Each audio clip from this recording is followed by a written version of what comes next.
बिस्मिल्लाहिर्रहमानिर्रहीम।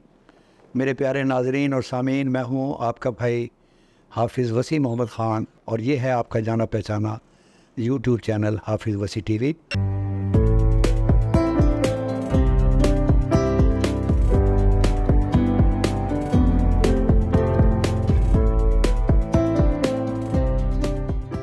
आज हमारे मेहमान डॉक्टर अज़ीज़ुर्रहमान साहब हैं।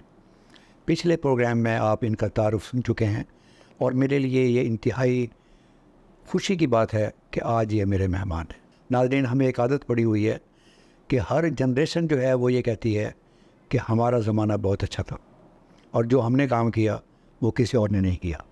लेकिन मैं उनसे क़दरे मुख्तलिफ़ हूँ, इसलिए कि मैं अपना जायज़ा लेते रहता हूँ और मैं ये देखता हूँ कि हमारी हर आने वाली जनरेशन ने पहली जनरेशन से बेहतर काम किया। आज डॉक्टर साहब जहाँ पर बैठे हैं, जो 20 वैरायटीज़ इवाल्व हुई हैं वीट की, वो इनके खाते के अंदर हैं, इनके क्रेडिट में हैं। तो आज यहाँ पर मौजूद हैं, मैं शुक्रगुज़ार हूँ और वेलकम करता हूँ सर। शुक्रिया सर, मैं आपकी मौजूदगी से फ़ायदा उठाते हुए एक बात मैं कहना चाहता हूँ कि जनरली पाकिस्तान में अगर बात की जाए, ख़ास तौर पर सोशल मीडिया में, वो ये कहते हैं कि जो काम इंडिया में हुआ है वो पाकिस्तान वाले कभी कर नहीं सकते। और अगर आप तारीफ़ें सुनेंगे कि जी वो वहाँ पर यूरिया इतने का मिलता है और फलाना इतना मिलता है और पैदावार इतनी होती है, ये सारी की सारी, उससे ऐसा लगता है कि पाकिस्तान में हम लोग निकम्मे बैठे हुए हैं, हमने कोई काम नहीं किया। अब मैं भी एक साइंसदान हूँ छोटा मोटा, और पाकिस्तान में एग्रीकल्चर की हिस्ट्री से वाकिफ़ हूँ। और जो मुझे पता है वो ये मुझे पता है कि ग्रीन रेवोल्यूशन इंडिया के मुकाबले में पाकिस्तान में 1 साल पहले आया और ये पाकिस्तानी साइंसदान थे जिन्होंने जाके उधर मदद की एज़ पर देयर एग्रीमेंट। इसी तरीके से सुपर बासमती जो पाकिस्तान में है, वो यहाँ से बीज लेकर गए और 1 साल के बाद या 2 साल के बाद ये जाके इंडिया में सुपर बासमती इंडिया के तौर पर रजिस्टर हुए।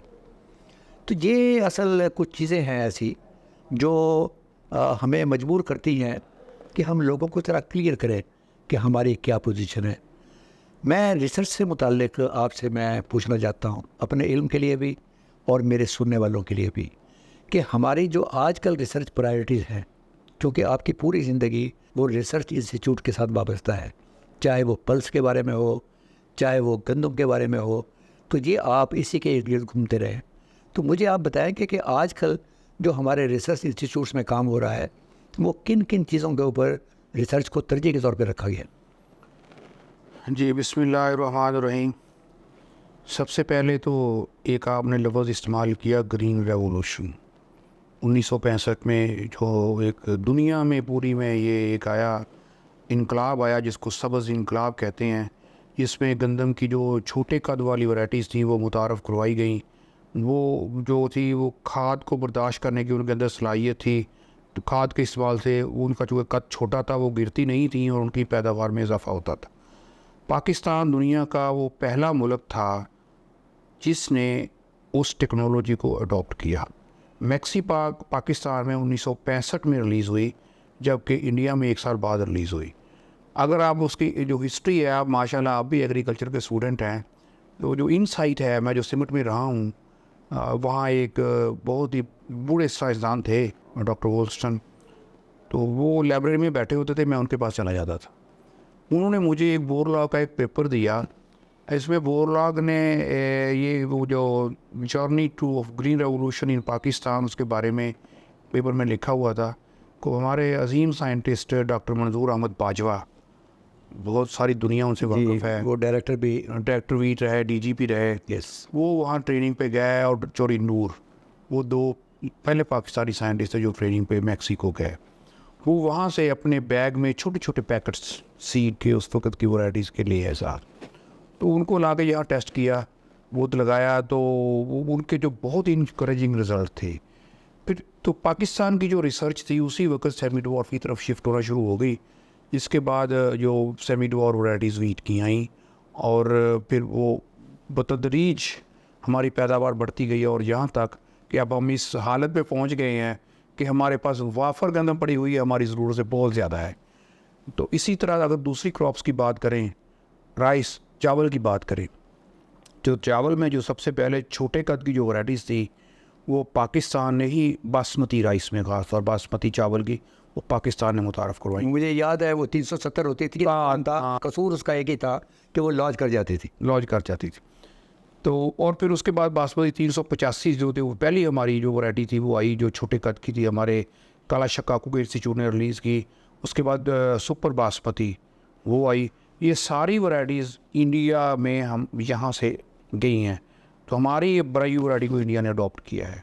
इसके अलावा और बहुत सा मटीरियल है जो हमारी सक्सेस स्टोरीज़ हैं जो कि यहाँ हुई हैं, और वो यहाँ से टेक्नोलॉजी इंडिया में गई है। मेरे एक अजीम उस्ताद, मैं जिनको अपना उस्ताद समझता हूँ, जिनसे मैंने बहुत कुछ सीखा, डॉक्टर नूरुल इस्लाम खान, अल्लाह उनकी मग़फ़िरत करे, आमीन। उनके दर्जात बुलंद फरमाए। वो जब भी कहीं प्रेजेंटेशन देते थे वो ये बताते थे कि बासमती 370 उसका ड्यूरेशन कितना था, 150 डेज़ था। हमारी पुरानी वैराइटीज़ का ड्यूरेशन 150 डेज़ था। हमने मैक्सी पाक बनाई, हमने इतना ड्यूरेशन को शॉर्ट कर दिया। हमने जो कोरा बनाई, इतना ड्यूरेशन शॉर्ट कर दिया। तो आज जो हमारी वैराइटीज़ हैं वो कम से कम जो वीट की और राइस की हैं, वो अब तो राइस की तो मेरे जो नई वैराइटी है वो तकरीबन 1 महीना, वो 90 दिन की वैराइटीज़ हैं, और वीट की भी जो हैं वो भी कम से कम 1 महीना अर्ली हैं। तो हमने शॉर्ट ड्यूरेशन, शॉर्ट स्टेचर यानी कि छोटे कद की, थोड़े अरसे में पकने वाली और ज़्यादा पैदावार वाली वैराइटीज़ हमने हर क्रॉप में दी हैं। जिसके नतीजे में ये हुआ, कपास पे भी ऐसे हुआ है। हमने हमारी पहली जो कपास थी, कहाँ उसके बाद बीज लगती थी, तो अब तो हमारी क्रॉप का ड्यूरेशन भी शॉर्ट हो गया, कपास का भी। हर क्रॉप में, हर फसल में हमने छोटे कद की, छोटे अरसे में पकने वाली, थोड़े अरसे में पकने वाली वैराइटीज़ मुतारफ़ करवाई, ज़्यादा पैदावार वाली करवाई, और उनमें क्लाइमेट रेजिलियंस भी किसी न किसी हद तक मौजूद है, जो हमारे मौसमी हालातों से वो मुताबिकत रखती हैं। जिसके नतीजे में ये हुआ कि अब हमारे बहुत से ऐसे फार्मर हैं जो साल में 3 फसलें ले रहे हैं। आप साहिवाल डिवीज़न में चले जाएँ, उकाड़ा साहिवाल में, वहाँ लोग आलू, मकई, उसके बाद तीसरी फसल मकई या चावल, 3 फसलें ले रहे हैं। तो इस तरह ये रिसर्च की बदौलत ही अब जब पाकिस्तान बढ़ा, वो उस वक्त की पॉपुलेशन जो थी, अब जो हमारी पॉपुलेशन है, हमारा 24-25 करोड़ में, उस वक्त 4 करोड़ थी। 4 करोड़, 6 गुना पॉपुलेशन बढ़ गई है। तो वही ज़मीन है ना जहाँ से हम अपनी उस पॉपुलेशन को फीड कर रहे हैं। उस वक्त हमारे पास 4 करोड़ के लिए खुराक नहीं थी, अब हमारे पास 25 करोड़ के लिए वाफर खुराक मौजूद है, और हम खुराक को एक्सपोर्ट भी कर रहे हैं, राइस को एक्सपोर्ट कर रहे हैं। Thank you very much. वो कहते हैं किसी मुल्क की अगर कामयाबी का, ज़राअती कामयाबी का इन्हिसार है, तो वो ये है कि रिसर्चर जो है उसका फार्मर से डायरेक्ट ताल्लुक हो, यानी फार्मर उससे मिलता हो और रिसर्चर उससे पूछता हो कि तुम्हारा इशू क्या है। अब मेरे जो इशू मुझे नज़र आते हैं, पहली नज़र ये आती है मुझे कि मेरी कास्ट ऑफ प्रोडक्शन बहुत ज़्यादा। दूसरा इशू मेरा फॉल आर्मी वर्म और ये मुख्तलिफ इंसेक्ट पेस्ट का अटैक है। तीसरा इशू मेरा क्लाइमेटिक चेंज का है। तो मुझे, और चौथा इशू जो है वो ये है कि मैं ये देखता हूँ कि आबादी का रुझान मेडिकल स्टोर्स और हॉस्पिटल्स में बहुत ज़्यादा है। सवाल ये है कि क्या बायो फोर्टिफिकेशन कि आपके जो अनाज हैं या आपकी जो पैदावार है उसके अंदर वो चीज़ डाल दी जाए जो दुनिया के अंदर डाली हुई है, और आपने भी कोशिश की है। तो इन 4 चीज़ों के बारे में ये रिसर्च के कौन कौन से प्रोजेक्ट्स इस वक्त चल रहे हैं? हाँ साहब, जो सबसे जो वहीकल है, आपने फार्मर की बात की कि एक फार्मर का और रिसर्च का जो इंटरेक्शन है वो किस तरह है। तो सबसे पहली बात जो है वो सीड जो है ना, वो एक ऐसी वहीकल है जो कि जो रिसर्च की जो आउटपुट है वो फार्मर के फील्ड तक लेके जाता है। जो साइंटिस्ट की काविशों का जो भी रिज़ल्ट है, जो नतीजा है, वो ज़मींदार के खेत तक सीड के ज़रिए, बीज के ज़रिए पहुंचता है। तो जो हम बीज बनाते हैं उसमें ये चीज़ें होनी चाहिए, वो ज़्यादा पैदावार देने वाला हो, बीमारियों और कीड़ों के खिलाफ क़ुव्वत मुदाफ़अत रखता हो, वो जो क्लाइमेटिक फैक्टर है उनकी रेजिलियंस हो, और तीसरी आपने जो क्वालिटी की बात की उसमें जो है एनरिच्ड इन माइक्रोन्यूट्रिएंट, आयरन, जिंक या वाइटामिन्स वो हो।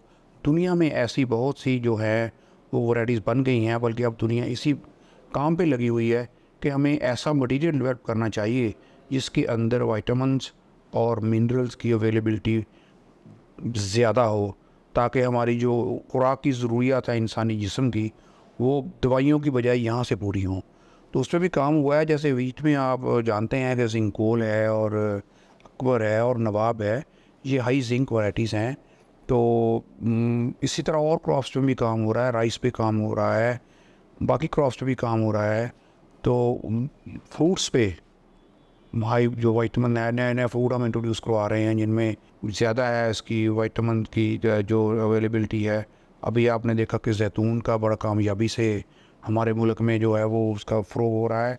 तो ये सब चीज़ें रिसर्च की एंडेवर्स जो हैं वो फार्मर फील्ड तक पहुँचती हैं सीड के ज़रिए। उसमें हमारे जो साइंटिस्ट हैं राइस की हैं, वीट की हैं, मेज़ की हैं, शुगर केन की हैं, तो वो सब अपने अपने तय अब पूरी कोशिश कर रहे हैं कि अच्छे से अच्छा बीज फार्मर तक पहुँचाया जाए। हाँ, सीड के अलावा क्रॉप मैनेजमेंट, उसकी डिफरेंट टेक्निक्स जिसमें सोइंग टाइम है, जना हमने ऐसा सोइंग टाइम फार्मर को बताना है। अगर गंदम है तो उसकी हम अगेती काश्त कर लें टाइमली, वो बहुत सी बीमारियों से बच जाती है। इसी तरह राइस है, उसकी टाइमली सोइंग हो जाए, मेज़ की टाइमली सोइंग हो जाए, इससे हम जो उसको एस्केप कर सकते हैं डिजीज़ के। आपने बहुत प्यारी बात कही है। इस मरतबा 3 फसलें बर्बाद हुई हैं। एक फसल बर्बाद हुई है मक्की की और एक राइस की। कपास में भी मसला ऐसा आया और रीज़न ये है कि जिन लोगों ने अप्रैल में लगाई है या मई के शुरू में लगाई है, इन दोनों फसलों के अंदर एबॉर्शन हो गई है कि वो दाना नहीं बन सका। दाना नहीं बन। बड़ी प्यारी बात आपने फरमाई है कि अगर ये एडजस्टमेंट ऑफ सोइंग टाइम अगर आप करेंगे तो आप कई मुसीबतों से बच जाएंगे। बिल्कुल सही। मुझे आप ये बताइएगा कि अभी हमारे जो प्रॉब्लम्स हैं वो इतने ज़्यादा और इतनी फास्ट स्पीड से आ रहे हैं कि रिसर्च भी उसी स्पीड से अगर ना गई तो हम पीछे रह जाएंगे और प्रॉब्लम्स आगे चले जाएंगे। वो कहते हैं ना कि प्रॉब्लम्स को आप काबू करें इससे पहले कि प्रॉब्लम्स आपको काबू करें। तो मुझे बताइए कि कौन कौन से इश्यूज़ हैं कि जिसकी वजह से हम रिसर्च उस स्पीड पर नहीं ला सके जिस पर लाई जा सकती है। तो ये ज़रा मुझे बताइएगा कि इसमें कौन कौन से प्रॉब्लम्स हैं कि अगर उनको दूर किया जाए तो हमारी जो रिसर्च है वो फास्टर स्पीड पे जाकर किसानों की खुशहाली की ज़मानत बन सकती है। ये बहुत से फैक्टर्स हैं जिनकी वजह से हमारी जो रिसर्च है वो स्लो है as compared to other countries, जिसमें हम मसलन एक मैं अभी आपको रिसेंटली बताता हूँ कि जर्म प्लाज्म इंपोर्ट है। तो वो कुछ ऐसे रूल्स एंड रेगुलेशन बन गए हैं जिससे वो हमारे लिए बहुत मुश्किल बन गया है कि आप बाहर से कोई जर्म प्लाज्म देखें कि उसके सुपीरियर ट्रेट्स हैं, सुपीरियर करैक्टर हैं, उसको हमने अपने मुल्क में लाना है तो हमें बहुत से मसाइल का सामना करना पड़ता है। मतलब 3 साल से दुनिया में गंदम के अंदर मैं अगर बात करूं, जो कि गंदम मेरा सब्जेक्ट है, उसमें कुछ ऐसी जर्म प्लाज्म या ऐसा मटेरियल डेवलप हुआ, ऐसी किस्में डेवलप हुई हैं जिनके अंदर ये खसूसियत है कि वो जो नाइट्रोजन फर्टिलाइज़र है उसका बड़ा एफिशिएंट यूज़ करती हैं। BNI वीट उसको कहते हैं। वो जो किस्में हैं वो दुनिया में अब वो जर्म प्लाज्म वो बड़ा तेज़ी से फैल रहा है, लेकिन हम 3 साल से हम मंगवा नहीं पा रहे हैं। हमारे रूल्स एंड रेगुलेशन वो जो देने वाले हैं, इंटरनेशनल अदारे हैं, वो हमें देने के लिए तैयार हैं। वो हमसे बार बार कहते हैं कि आप मंगवाओ, आप ले लो हमसे मटेरियल, लेकिन हम अपने जो मुल्क के रूल्स एंड रेगुलेशन हैं वो ही हमारे लिए बड़ी रुकावट बने हुए हैं। हम वो जो जर्म प्लाज्म वो इम्पोर्ट नहीं कर पा रहे। और दूसरा ट्रेनिंग का मसला है। अब जब साइंटिस्ट यदि पाकिस्तान में बैठा रहेगा, वो बस वो क्या कहते हैं कुएं का मेंढक बना रहेगा, उसको पता ही नहीं दुनिया में क्या हो रहा है बाहर की दुनिया में, तो वो क्या रिसर्च करेगा। तो इसलिए जब हम कहीं बाहर को कॉन्फ्रेंस वगैरह में जाने की कोशिश करते हैं तो NOC का जो इशू है मसूल है वो बहुत ही टफ है। वो इतना लंबा प्रोसेस है कि वो होने तक हमारी जो कॉन्फ्रेंस है पता चला सेमिनार ख़त्म हो गया, खत्म हो जाता है, तो NOC बाद में आता है। NOC बाद में तो फिर कैसे जाएंगे हम। तो ये इस तरह के इश्यूज़ हैं। अगर ये इसको आसान बनाया जाए, NOC के इशू के प्रॉब्लम को, ट्रेनिंग पे किसी ने जाना है, किसी सेमिनार के लिए जाना है, और डायरेक्टर जनरल लेवल पे ही वो मसला हल हो जाए तो जाने वाले को बड़ी आसानी होगी। अब वो सेक्रेटरी के चक्कर लगा के बेचारा वो पता नहीं कितना वक्त ज़ाया करता है। तो मेरे साथ कई दफ़ा ऐसा हुआ है। तो वो अभी सेक्रेटरी में वो NOC बाद में है, वो कॉन्फ्रेंस या सेमिनार पहले ख़त्म हो गया। तो ये बड़ा इशू है। तो ये रूल्स एंड रेगुलेशन जो हैं ये कोई हमारा जो वज़ीर ज़राअत है ये लोग नहीं, ये वज़ीर ज़राअत का मसला नहीं होता। वो सब ये फेडरल लेवल पे बनते हैं ज़्यादातर जो इस तरह के रूल्स हैं। ये प्रोविंशियल रूल्स नहीं होते। जो कि बाहर जो जाना होता है या जो भी सीड इंपोर्ट का ये प्लांट प्रोटेक्शन डिपार्टमेंट है जो फेडरल लेवल पे है, वो इंपोर्ट परमिट देते हैं, फिर उसके बाद हम ले सकते हैं। इंपोर्ट परमिट का जो है वो बहुत मुश्किल हो गया, उन्होंने बहुत मुश्किल कर दिया है वो पासूल। हालांकि अब जो लोग वो दूसरे तरीके से लाते हैं वो ला रहे हैं सीड, लेकिन जो प्रॉपर साइंटिस्ट को इसमें, अब मैं आपको सिमट की बात बताता हूँ। हम सिमट से बीज मंगाते हैं इसका, वीट का, जो कोई इंटरनेशनल अदारा है, हमारे किस्म की टेक्नोलॉजी दुनिया भर की कोऑर्डिनेशन को करता है, तो वहाँ से सारा हमें जर्मप्लाज्म आता है। अब उनकी जो लैब है, मेरा ख्याल है उस तरह की जो लैब है वो दुनिया में नहीं है। वो सीड को मुकम्मल छानबीन के बाद फिर उसको वो फंजीसाइड से, जो मैक्सिमम पेस्टिसाइड से ट्रीट करते हैं, ताकि वो 0% उसके चांस होता है कि वहाँ से कोई डिज़ीज़ यहाँ आ जाए। और उनकी अपनी बड़ी हाइजीनिक कंडीशन है जिनमें वो सीड को पैक करते हैं और डेवलप करते हैं। तो ये सवाल ही पैदा नहीं होता कि वहाँ से कोई डिज़ीज़ इधर आ जाए। तो जो इंटरनेशनल अदारों से कम जर्मप्लाज्म आता है ना, उस पर तो कम से कम कोई फैसिलिटेट करे, को रिलैक्स करें रूल्स। नहीं, वो सिर्फ उस पर नहीं है। मुझे तो हैरानगी हुई है और मुझे अफसोस भी हुआ है, इसलिए कि मैं ख़ुद भी इंटरनेशनल कम्युनिटी का हिस्सा रहा हूँ और कई कंट्रीज़ के अंदर मुझे कॉन्फ्रेंसेस में जाने का इत्तेफाक हुआ और it was in no time, वो जो जिस मुल्क में मैं होता था वो उस मुल्क की प्रायोरिटी थी कि ये आदमी वहाँ से सीख के आएगा, इसकी वैल्यू एडिशन होगी और मेरे मुल्क के अंदर उसकी बेहतरी होगी। तो ये तो पाकिस्तान के इंटरेस्ट में है जी। तो ये तो असल जितना आप लोगों से मिलेंगे उतना ही ज़्यादा आपका नॉलेज शेयर होगा, उतना आपका एक्सपोजर होगा और जब आप वापस आएंगे तो आप वो नहीं होंगे जो जाने से पहले थे। तो ये तो गवर्नमेंट को जो है प्रायोरिटी पे रखना चाहिए इन दोनों चीज़ों को।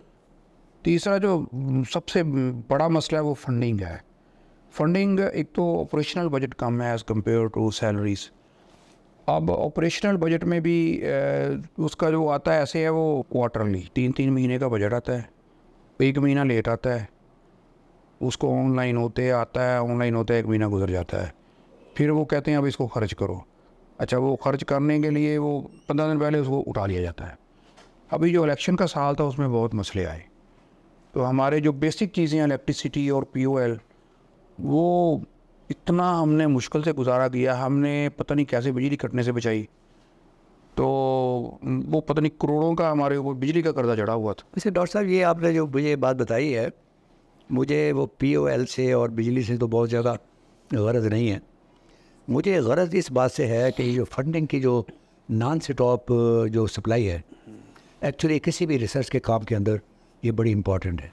और मैं अपनी बात की या आपकी बात की तायद मैं कैसे कर रहा हूँ, जब डॉक्टर अब्दुल कदीर खान को जुल्फ़िकार अली भुट्टो ने यहाँ बुलाया तो 6 महीने के बाद उसने अपना बिस्तर बांध लिया और वो वापस जाने लगा और उसने इन्फॉर्म किया जुल्फ़िकार अली भुट्टो को। जुल्फ़िकार अली भुट्टो ने उसकी बात सुनी, उसने कहा मैं यहाँ फ़ाइल मेरे बगल में होती है, मैं धक्के खा रहा होता हूँ यहाँ से इधर से, इस दफ्तर से उस दफ्तर, और काम आगे नहीं बढ़ता। तो अब जो लोग जुल्फ़िकार अली भुट्टो को शायद अल्लाह ताला इसीलिए जन्नत अता फरमा दे, उसने हाथ पकड़ा और वो गुलाम शाह खान के पास लेकर गया। उसने कहा ये साइंसदान है और ये किसी आदमी के पास नहीं जाएगा और ये आपके पास एक काम के लिए दूसरी मरतबा नहीं आएगा, आपने हर चीज़ का बंदोबस्त करना है। और गुलाम शाह खान ने कहा कि येस आई विल डू, और उसने वैसा ही किया और उसके नतीजे के अंदर ऐन वक्त पर एटमी धमाका हो गया। तो ये रिसर्च के काम जो हैं ये किस्तों में नहीं होते, ये नॉन स्टॉप होते हैं।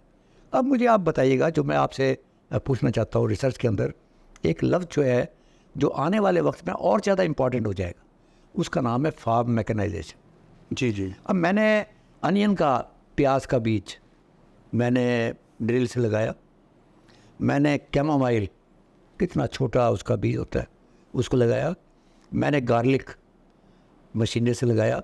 हमारे यहाँ क्या प्रॉब्लम है कि ये जो प्रिसाइज़ जो मशीनरी है उसके अवेलेबल ना होने की, या अगर मेरा इल्म कम है और आपको पता हो कि फ़लानी जगह से ये चीज़ें मिलती हैं, या अगर नहीं है तो हमें क्या करना चाहिए? मेरा ख्याल है आपने कहीं 20-25 साल पहले लगाया था ये बीज, ऐसे ही है ना? हाँ। तो अभी कुछ हम शायद गार्लिक की मशीन बन गई और ये कुछ बनी है, लेकिन वो रिवर्स इंजीनियरिंग के ज़रिए, लेकिन फिर भी हम बहुत पीछे हैं मशीनरी में। हमारा पड़ोसी मुल्क इंडिया है, वो हमसे बहुत आगे है मैकेनाइजेशन में। तो मैकेनाइजेशन जो बेसिक टूल है उसके बगैर हम एग्रीकल्चर में तरक्की नहीं, हम अच्छा भी बना लें। वो आपने इंडिया का नाम लिया है, असल वो तमाम जो लोहार थे ना मशीनें बनाने वाले, उनकी ज़ात है संगू। वो सब इधर ही गुजरावाला और ये लाहौर और ननकाना साहब या फैसलाबाद यहाँ के रहने वाले थे, वो सारे तो हमने उधर भेज दिए। वो उसकी वजह से शायद ये बनी। नहीं, हम अपने बंदे ट्रेन कर सकते हैं, हमारे अदारे हैं, हम अपने अदारों को मजबूत करें, अदारों को असल में प्रॉपर उन पर भी फोकस किया जाए ना। जैसे अयूब खान ने ये फैसलाबाद में अदारा बनाया रिसर्च का, इसी तरह कोई मर्द मुजाहिद आ जाए वो ये कह के मैंने मशीनरी को, जैसे अयूब खान ने कहा था कैद के बाद कि मैंने मुल्क को गंदम में खुद कफील करना है और मुल्क हो गया, इसी तरह को मर्द मुजाहिद आ जाए और कहे मैंने मैकेनाइजेशन का जो अमल है उसको मुकम्मल करना है, मुल्क में 100% मैकेनाइजेशन पे जाना है, तो अल्लाह करे तो हो जाएगा काम। लेकिन वो ठान तो लेना। देखिए आपने बड़ी प्यारी बात कही है अयूब खान की कि ख़िज़ाई खुद किफ़ालत।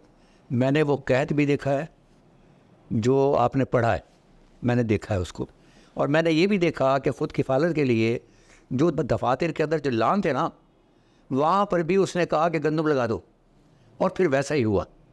अब मुझे आप ये बताइएगा कि कभी कभार सोशल मीडिया पे हम सुनते हैं कि एक आदमी हिमालय की चोटियों से या उसके दामन से कोई ब्लैक वीट लेकर आया, कोई जामनी वीट लेकर आया, इसकी हकीकत क्या है? और ये लोग बड़े कि इसमें ये शुगर का इलाज भी है, कैंसर का इलाज भी है, एड्स का इलाज भी है, और बड़े महंगे दामों लोग बेचते हैं और लोग ख़रीदते हैं। हकीकत क्या है इसकी? कुछ भी नहीं है। वो जो ब्लैक वीट है उसका सिर्फ कलर ही ब्लैक है, बाकी सारा कुछ उसकी जो केमिस्ट्री है वो हमारी वीट की है। अब वीट में दुनिया में देखें आप, इसमें बिल्कुल वाइट से लेके ब्लैक तक डिफरेंट शेड्स हैं, जीन्स हैं इसमें, कुछ कलर के जो जीन्स हैं वो जैसे जैसे ज़्यादा होते जाएंगे कलर इंटेंसिफाई होता जाएगा। जो ब्लैक है वो एक्चुअली डार्क रेड है, ब्लैक नहीं है, डार्क रेड है। तो जो हमारी पसंदीदा जो कलर है वो वाइट है वीट में, ये एम्बर उसको कहते हैं, एम्बर है। हम ज़्यादा रेड हो, हमने दुनिया के बहुत से मुल्क वो रेड वीट को पसंद करते हैं, तो वो कलर तो वो ऐसे ही, उसमें कोई और कुछ भी नहीं है, कोई मेडिकल उसकी इफादियत नहीं है, कुछ भी नहीं है। नहीं, आप कहना ये चाहते हैं कि अगर कोई शुगर का मरीज़ वो खाए या ब्लड प्रेशर का मरीज़ वो खाए उससे कुछ तो ठीक नहीं होगा? नहीं, उससे कुछ फ़र्क नहीं पड़ता। पैसे पैसे पैसे ही जाएगा। ऐसे जाएगा वो सर, बीज बेचने वाले वो करते हैं, वो कहीं से कोई नुक्की चीज़ लेके वो बस लोगों को पीछे लगा लेते हैं, लग जाते हैं लोग, ब्लैक राइस, ब्लैक वो। नाज़रीन, थैंक यू वेरी मच। मैं डॉक्टर साहब का तहे दिल से शुक्रगुज़ार हूँ। आज मेरी लर्निंग भी हुई है और मैं चाहूँगा कि गवर्नमेंट ऑफ पाकिस्तान को इन चीज़ों की तरफ तवज्जो देनी चाहिए। एक तो ये फ़ंड्स की जो रिलीज़ है इसके अंदर किसी किस्म का प्रॉब्लम नहीं होना चाहिए। इंपोर्ट ऑफ जर्म प्लाज्म ये एक मुसलसल प्रोटोकॉल है जो आगे चलने वाली सोसाइटियों के अंदर ये काम तेज़ी के साथ होता है, और इसी तरीके से दुनिया जहान में जहाँ एक्सपोजर कि हमारे साइंसदानों को मिल सकता है वहाँ पर भी ये प्रॉब्लम आता है कि इससे पहले कि हमारा आदमी वहाँ पहुँचे पता चले कि सेमिनार ही ख़त्म हो गया, वो वर्कशॉप ही ख़त्म हो गई। तो गवर्नमेंट को अगर नेशनल फूड सिक्योरिटी की फ़िक्र है, इन तीन चीज़ों की तरफ तवज्जो देनी चाहिए। और मैं अपने नाज़रीन को कहूँगा एक मरतबा फिर डॉक्टर साहब की गवाही के साथ कि ये जामनी, लाल और काले रंग की अगर वीट आपको कहीं मिलती है, it is just a fraud. ये जिस इलाके में होती है क्लाइमेटिक कंडीशंस की वजह से अल्लाह ताला ने उसका रंग वैसे ही बना दिया होता है। वीट वीट है, बिल्कुल उसी तरीके से जिस तरह रईस सानी साहब ने फरमाया था कि डिग्री डिग्री होती है, असली हो जाए, चाहे असली हो जाए नकली।